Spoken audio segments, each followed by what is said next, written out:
Imagine marrying into the world's most famous royal family, then finding out the Queen of England has already nicknamed you the troublemaker. No fairy tale welcome, no call me granny, just a code word whispered in Buckingham corridors before the vows are even signed. According to cousin-confidant Lady Elizabeth Anson, that's exactly what happened to Meghan Markle. While 1.9 billion viewers swooned over gospel choirs and modern love, 92-year-old Queen Elizabeth was watching a different story, a glamorous American scripting, a brand new role on the Windsor stage. Cameras captured a single moment. Her Majesty's jaw tense, eyes calculating, and tabloids chalked it up to jet lag. Insiders knew better. That look, Lady Elizabeth says, was the monarch's silent verdict. This marriage is a Trojan horse, and my grandson is ushering it straight through the gates. Palace aides felt the temperature drop. Courtiers shuffled, crisis folders marked TM for troublemaker. Behind those palace walls, the Queen believed Meghan hadn't stumbled into royal romance. She had engineered it like a Hollywood pitch meeting. From that instant, every curtsy misstep, every protocol shortcut, every glossy magazine cover filtered through one chilling lens. Is the troublemaker here to modernize or to detonate? And the first cracks appeared faster than anyone outside the palace could see. May 19, St. George's Chapel. The world gawked at emerald tiaras and A-list row seating. Yet, Lady Elizabeth later swore the only frame that mattered lasted half a second. The Queen's jaw set tight, eyes narrowed, not angry, assessing. Insiders said they hadn't seen that expression since the Windsor Castle fire. It wasn't disapproval of love. It was a monarch scanning for structural damage. Behind velvet curtains, staff remembered pre-wedding briefings where Elizabeth asked, "Are protocols intact?" The answer kept wobbling. Why did that micro-expression matter? Because Elizabeth's default public mask was ironclad. She smiled through assassination attempts, family scandals, even the annus horribilis without blinking. When that facade rippled on global broadcast, her inner circle read it as a silent siren. Hours later, trusted private secretary Sir Edward Young reportedly muttered, "Her Majesty's intuition is never wrong." And the intuition said Meghan wouldn't bend to monarchy, she'd try to remold it. That single look became the palace's North Star for every decision that followed. Crisis meetings, press strategies, even succession optics. But facial tics tell only part of the story, because the monarch's private nickname revealed she'd already diagnosed the incoming storm. Long before bouquets were chosen, Elizabeth had sewn a code word into private briefings: troublemaker. No sarcasm, no grin, pure classification. Lady Elizabeth says the Queen believed Meghan engineered the romance like a Hollywood pitch. "We hope, but don't quite think she is in love. We think she engineered it all." I mean, duh. Location scouting, London humanitarian event, screen-tested chemistry, Soho House dates, and a finale fit for Netflix. The evidence? Tiny fractures that palace veterans spotted instantly. Archbishop's shortcut. Tradition dictates the Dean of Windsor oversees royal weddings. Harry sidestepped him, asking the Archbishop of Canterbury directly. On paper, harmless. In royal language, a neon sign reading rules optional if inconvenient. Etiquette shrug. Meghan's orientation sessions. Curtsies, precedence orders, staff chain of command, allegedly ended with, "I'll do it my way." Seasoned courtiers gasped. Elizabeth jotted notes. Dress preview snub. The Queen's discreet request for a private look at the gown, granted by every royal bride since 1947, was met with a polite but firm no. She was trying to find out about the wedding dress, Lady Elizabeth noted, and Meghan wouldn't tell her. To outsiders, bridal secrecy. To Elizabeth, confirmation. She doesn't want to be folded in. She wants to run the fold. After the dress incident, the monarch reportedly told Lady Elizabeth she wants the crown's spotlight, not its structure. From that point, every small slight, a rushed curtsy, a skipped Balmoral weekend, reinforced the troublemaker label. And the real fallout started when palace employees began fleeing their posts, whispering that charm in public turned to ice behind mahogany doors. Palace tradition treats a royal wedding gown like a state secret, shared only with the monarch. But Meghan turned the ritual into a brick wall. When the Queen's dresser, Angela Kelly, politely asked to schedule that private preview, Meghan's camp replied, "The dress will be revealed on the day." Elizabeth read the refusal as a neon "do not enter." It wasn't just about the dress. It was about inclusion. It was about tradition. In the Queen's eyes, it was about respect. Her misgivings doubled 2 days later in the fabled emerald tiara meltdown. Insiders say Meghan demanded a dazzling Art Deco headpiece from the royal vault. one the Queen considered too fragile for public wear. Angela Kelly offered safer options. Meghan allegedly fired back that what she wore was non-negotiable. Word reached Elizabeth within the hour. Her response was icily simple. She gets the diamond bandeau and she gets it polished. End of discussion. The clash wasn't about gems. It was about hierarchy. Every bride before Meghan had deferred to the monarch's judgment. Kate with her Cartier halo, Diana with Spencer family diamonds. By pushing the vault request to the brink, Meghan wasn't modernizing tradition, she was stress-testing it. Courtiers later admitted that in 15 minutes of tiara brinkmanship, trust between Queen and Duchess snapped like a string of pearls. And the fallout hit staff first, because once the wedding glitter settled, the troublemaker reputation turned from whispered code to workplace reality. Within 6 months of the vows, 3 senior aides resigned, a churn rate unseen since the darkest days of 1992. Personal assistant Melissa Tubati quit after allegedly being reduced to tears over 5 a.m. text demands. Press Secretary Samantha Cohen, a veteran who served both Elizabeth and Charles, handed in notice despite being nicknamed Samantha the Panther for nerves of steel. In exit interviews, staff described a pattern: charm in public, ice in private. Palace veterans sounded the alarm.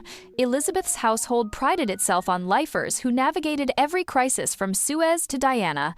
Now resumes were flying out the gates. One footman joked darkly, if the corgis could type, they'd resign too. Meanwhile, Meghan's defenders claimed the Duchess was simply setting Hollywood standards. But Hollywood never had to fold napkins in Windsor style or memorize precedence tables dating back to Henry VIII. The Queen watched the turnover spreadsheet like a fever chart. Every resignation confirmed her intuition.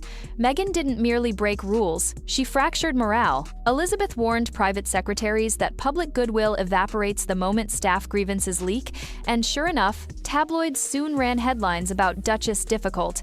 Each story hardened the troublemaker label and nudged Harry further into defensive isolation. But personnel chaos was only Act 1. Next came frost between Meghan and the most pivotal royal ally she could have had, Kate, setting off tremors that reached all the way to the line of succession. Royal weddings are scripted for unity, but insiders say the first rehearsal fitting set off sub-zero vibes. Kate arrived with Princess Charlotte for a final flower girl measurement. Meghan, under dress, deadline stress, allegedly snapped about rewriting the schedule. Tears, whose depends on the source, rolled within minutes. The Queen heard the incident from 2 angles. Kate's understated it was tense, and an aide's blunt. They were at each other's throats. From Elizabeth's vantage, the stakes were existential. Kate isn't just a sister-in-law, she's the future queen consort, linchpin of the firm's next 40 years. Any rift between the 2 duchesses risks splitting public loyalty. Team Cambridge versus Team Sussex. Right down the generational middle. Behind closed doors, the monarch told Lady Elizabeth, if Catherine and Meghan cannot stand together, the facade cracks. William felt the chill immediately. Sources say his brief, "Are you sure?" talk with Harry about whirlwind timing grew into weekly standoffs. Family dinners morphed into silent cutlery choreography. The Queen privately labeled the atmosphere dangerous. Not because arguments were new, but because this one flared under the brightest global spotlight and refused to die. Meanwhile, social media timelines turned every side-eye into a GIF war. The monarchy's hard-won image of young royal harmony, built painstakingly after Diana, frayed in real time. Kate doubled down on stoic service, children's hospice visits, early childhood research launches. Meghan counter-programmed with glossier causes and headline-grabbing guest editorships. To the Queen, it looked less like synergy and more like a branding duel. And branding was about to consume her once-favorite grandson, because Harry's personality started changing in ways no one predicted.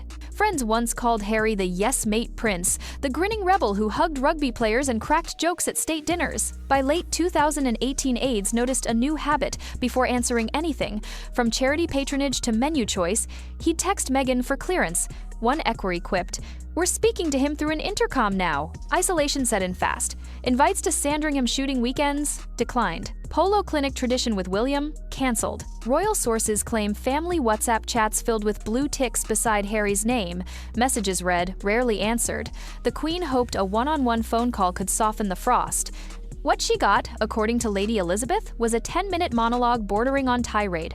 Harry allegedly accused palace aides of sabotaging Meghan, insisted outdated protocol was ruining lives, and suggested the monarch's advisors were biased. Elizabeth listened in stunned silence. For 7 decades, she'd handled Winston Churchill and Vladimir Putin without flinching. Now her once cheeky grandson sounded like a press release echo. When the call ended, the Queen reportedly set the receiver down and murmured one word to her lady-in-waiting: tragic. From that evening forward, staff drafted memos assuming Harry would side with Meghan on every issue, no matter the institutional cost. The tone shift didn't stay private. Paparazzi shots of Harry cast him increasingly stern, jaw-clenched, eyes flitting for cameras. Commentators coined Podium Harry to describe the new lecturing cadence he adopted on tour. Friends said he was allergic to banter. Most worrying to Elizabeth, Harry seemed happy to burn bridges, sometimes literally, as when he asked palace gardeners to remove a centuries-old rosebed he felt symbolized the past. But public speeches and private riffs were just the setup. The next flashpoint would weaponize global headlines, Meghan's explosive racism allegations, and put the Queen's silent war onto every smartphone on Earth. Every royal scuffle up to 2021 simmered inside UK tabloids until Meghan's primetime sit-down with Oprah detonated worldwide. In 90 minutes, she flipped the palace's stiff upper lip playbook on its head. Unnamed royals concerned about baby Archie's skin tone, aides who silenced her mental health pleas, an institution obsessed with optics over humanity. And also concerns and conversations about how dark his skin might be when he's born.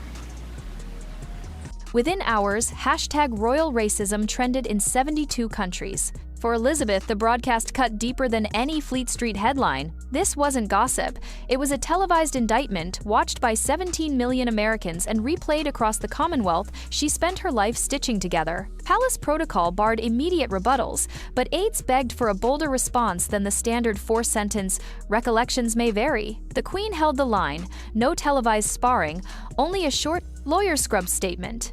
Inside Windsor, staff fumed. One senior footman asked, "How do we serve a monarch accused of bigotry and still keep silver polished?" Commonwealth leaders demanded investigations. Anti-monarchists waved the clip like a smoking gun. Meanwhile, Meghan's defenders hailed her as a truth bomb heroine, while critics argued she'd weaponized social justice to scorch her in-laws. Harry dug in. Sources say he told relatives that until the palace named and shamed the alleged offender, he and Meghan would remain protective. The Queen viewed the stalemate as a Gordian knot.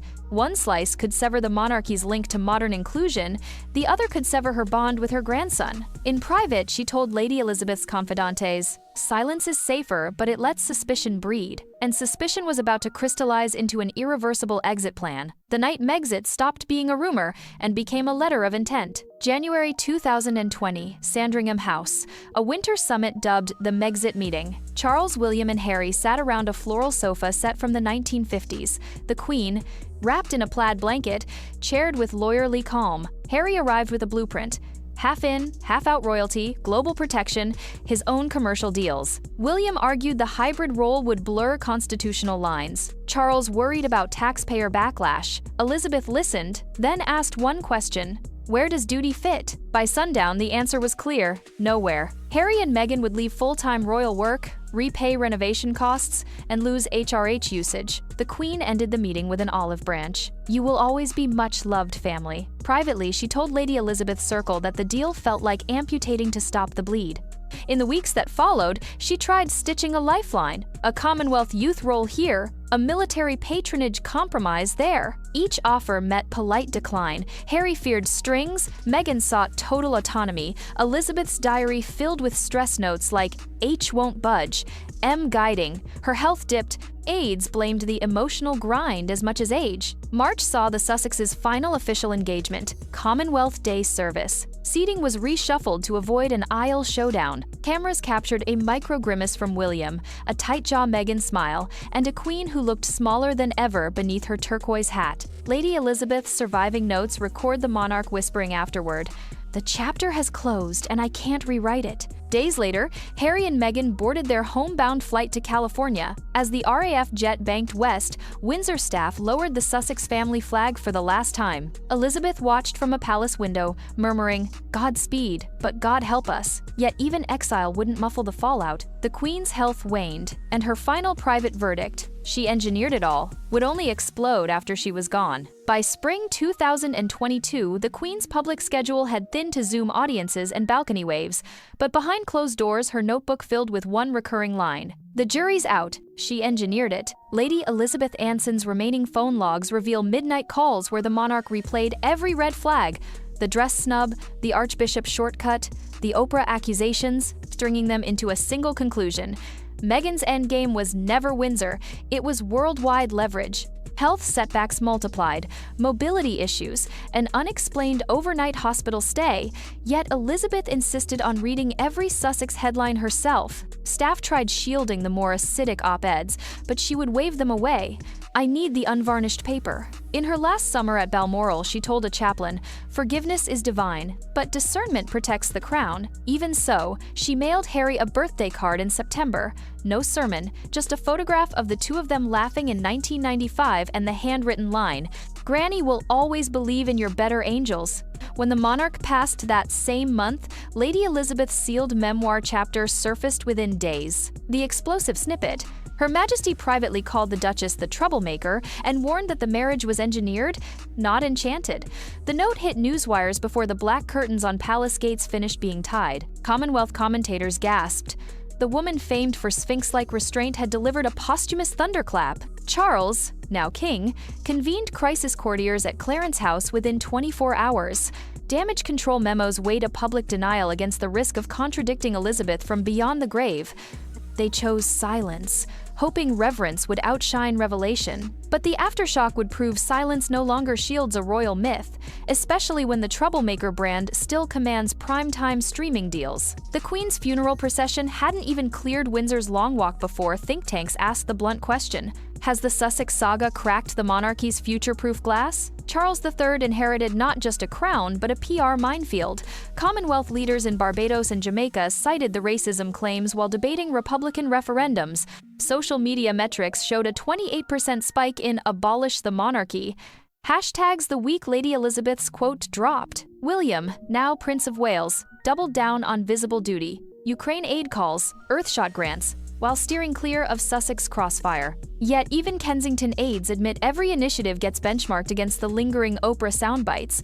Sponsors quietly ask, will troublemaker sequel interviews drop during our campaign window? Brand risk models now flag royal family adjacency, the way they once flagged tech privacy scandals. Meanwhile, in California, the Sussexes treated the posthumous nickname like jet fuel. A Netflix producer leaked whispers of a docudrama titled Troublemaker: The Inside Story, pitched as Meghan's counter-memoir.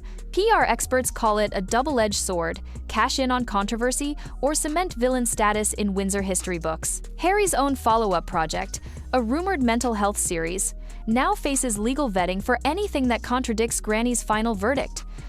Inside Buckingham, Charles has ordered a stability agenda: fewer glitzy tours, more bread and butter community days, a laser focus on transparency audits. One advisor summed it up: we're lowering the temperature while the Sussex stove cools or explodes.